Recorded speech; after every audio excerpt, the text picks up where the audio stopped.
అసలు ఏముంది?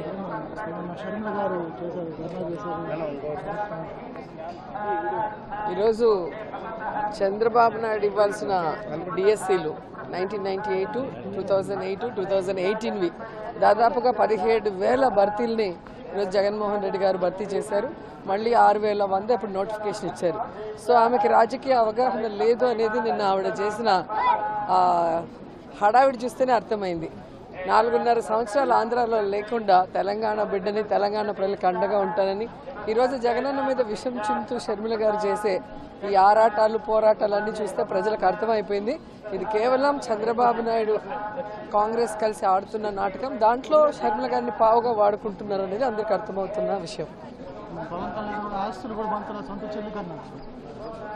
ఆయన ఎంత మంచాడు అనుకుంటా వాళ్ళ అన్న తమ్ముళ్ళకి, అక్క చెల్లెలకి లేదా భార్యలకి చెప్పాల్సిన అవసరం ఉంది.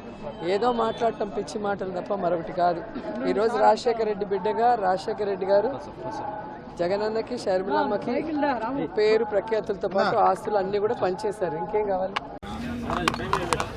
ఆంధ్ర రాష్ట్ర ప్రభుత్వానికి ఏమి చేతనయ్యింది అంటే బిడ్డలకు ఉద్యోగాలు ఇవ్వడం చేత కాలేదు, రైతులు కనీసం నష్టపోతే నష్టపరిహారం ఇవ్వడం చేత కాలేదు, స్పెషల్ స్టేటస్ కోసం కొట్లాడటం చేత కాలేదు, మనది ఇది ఒక రాజధాని అని రాజధాని కట్టుకోవడం చేత కాలేదు, పోలవరం చేత కాలేదు, కనీసం మన విశాఖ స్టీల్ నైనా కాపాడుకునే ప్రైవేటైజ్ కాకుండా కాపాడుకోవడం కూడా చేత కాలేదు, ఒక మెట్రో కూడా కనీసం చేత కాలేదు. ఈరోజు ఏం చేతనయ్యింది అంటే జర్నలిస్టులను కొట్టడము, ప్రతిపక్షాలు పోరాటం చేస్తే ప్రజల పక్షాన మాట్లాడితే వాళ్ళని అతి దారుణంగా అవమానించి ఇదిగోండి గాయపరిచి మరీ పోలీస్ స్టేషన్లలో కూర్చోబెట్టడం. ఇదే చేతనైంది సర్కార్కి. మరి మీకు ఎందుకు ఓట్లు వేయాలి అని ఆంధ్ర రాష్ట్ర ప్రజలు అడుగుతున్నారు. నమ్మించి వంచన చేయడం కాదా ఇది అని అడుగుతున్నాం. మీరు అధికారంలోకి రాకముందు మూకుమ్మడిగా రాజీనామాలు చేద్దాము, స్పెషల్ స్టేటస్ ఎందుకు రాదో చూద్దాము అన్నారు. మరి ఇప్పుడు అధికారంలో మీరున్నారు, మీ ఎమ్మెల్యేలు, మీ ఎంపీలు ఎందుకు మూకుమ్మడి రాజీనామాలు చేయటం లేదు? స్పెషల్ స్టేటస్ కోసం ఎందుకు కొట్లాడటం లేదు? బీజేపీ ఏమో స్పెషల్ స్టేటస్ ఇవ్వము అని వాళ్ళు తేల్చి చెప్పినా కూడా వాళ్ళు ఏదో మనకు ఫేవర్ల మీద ఫేవర్లు చేస్తున్నట్టు బీజేపీకి ఎందుకు ఊడిగలు చేస్తున్నారు? అటు జగన్మోహన్ రెడ్డి గారైనా అటు చంద్రబాబు గారైనా అసలు మాకు ఏం మేలు చేసింది బీజేపీ పార్టీ? 10 సంవత్సరాల నుంచి ఒక్కటంటే ఒక్క హామీ, 10 హామీలుంటే ఒక్క హామీ అయినా నెరవేర్చుకోగలిగామా? మన కర్మ కాకపోతే అటు పాలక పక్షం ఇటు ప్రతిపక్షం ఇద్దరూ కలిపి బీజేపీ పార్టీకే ఊడిగలు చేస్తున్నారు, బీజేపీ పార్టీకే సలాములు కొడుతున్నారు. కానీ బీజేపీ పార్టీ మనకు చేసింది ఏమిటి? మళ్ళీ ఓట్లేస్తే మళ్ళీ ఇదే పరిస్థితి కదా. మళ్ళీ బీజేపీ పార్టీ అధికారంలోకి వస్తుంది, మళ్ళీ వీళ్ళే అధికారంలోకి వస్తారు, మళ్ళీ వాళ్ళే ప్రతిపక్ష నాయకుడు అవుతారు, మళ్ళీ ఇదే స్పెషల్ స్టేటస్ గాలికి వదిలేస్తారు, పోలవరం జరగదు, మనకు రాజధాని ఉండదు, మన బిడ్డలకు ఉద్యోగాలు రావు. అధికారంలోకి రాకముందు మెగా డిఎస్సీ వేస్తామని చెప్పి జగనన్న గారు ముఖ్యమంత్రి అయ్యారు. అధికారంలోకి రాకముందు 2,30,000 ఉద్యోగాలు ఖాళీగా ఉన్నాయి, మాకు ఇదే భర్తీ చేయడమే ప్రాధాన్యత అన్నారు. వరదలు పారిస్తామన్నారు నోటిఫికేషన్. అధికారం వచ్చిన తర్వాత 2,30,000 ఉద్యోగాల గురించి పూర్తిగా మర్చిపోయారు. ఇప్పటికీ కూడా ప్రభుత్వ శాఖలలో ఏపీపీఎస్సీ ద్వారా వాళ్ళు భర్తీ చేస్తామన్న 2,30,000 ఉద్యోగాలు అలాగే ఉన్నాయి. అవి భర్తీ కాలేదు. అవి భర్తీ కాకపోగా వాళ్ళు వాలంటీర్లను, గ్రామ సచివాలయాల కోసము వాళ్ళ సైన్యాన్ని, వాళ్ళ కార్యకర్తలని వాళ్ళను పెట్టుకొని వాళ్ళకు ఉద్యోగాలు ఇచ్చి వాళ్ళను పర్మనెంట్ చేశారు తప్ప ఈ 2,30,000 ఉద్యోగాలు ఏదైతే ప్రభుత్వ శాఖలలో ఖాళీగా ఉన్నాయని వాళ్ళు అన్నారో, ఆ రోజు భర్తీ చేస్తామని వాళ్ళు మాట ఇచ్చారో, వాటిల్లో ఇప్పటికీ కూడా ఏపీపీఎస్సీ ద్వారా వాళ్ళు భర్తీ చేసింది ఏమీ లేదు. కనీసము 2% కూడా చేయలేదన్నమాట. మరి వీళ్ళకి ఏం చేతనైనట్టు? పరిపాలన చేతనైనట్ట? మెగా డిఎస్సీ అన్నారు. రాజశేఖర రెడ్డి గారు మాట మీద నిలబడే వ్యక్తి. మెగా డిఎస్సీ అని రాజశేఖర రెడ్డి గారు చెప్పినాక 52,000 ఉద్యోగాలు మెగా డిఎస్సీ రాజశేఖర రెడ్డి గారు అమలు పరిచారు. మరి మెగా డిఎస్సీని అదే జగనన్న గారు 23,000 ఉద్యోగాలను భర్తీ చేస్తామని చెప్పి కూడా 5 సంవత్సరాలు గడిచిపోయింది. 5 సంవత్సరాలు భర్తీ చేయలేదు.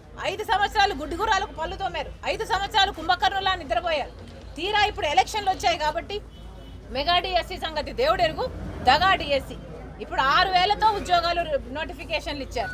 మరి ఈ 6,000 ఉద్యోగాల కోసం లక్షల మంది బిడ్డలు 4 సంవత్సరాలుగా 5 సంవత్సరాలుగా ప్రిపేర్ అవుతూనే ఉన్నారు. లక్షలు ఖర్చు పెట్టుకున్నారు కోచింగ్లకి. మరి వాళ్ళ పరిస్థితి ఏమిటి? హఠాత్తుగా 30 రోజుల టైంలోనే పరీక్షలు అంటే 150 పుస్తకాలు చదవాలంటే ఒక్కొక్కరు 150 పుస్తకాలు కనీసం 5 పుస్తకాలు ప్రతిరోజు చదవాలి, చదవడమే కాదు అది అభ్యసించాలి. ఇది పాసిబుల్లా?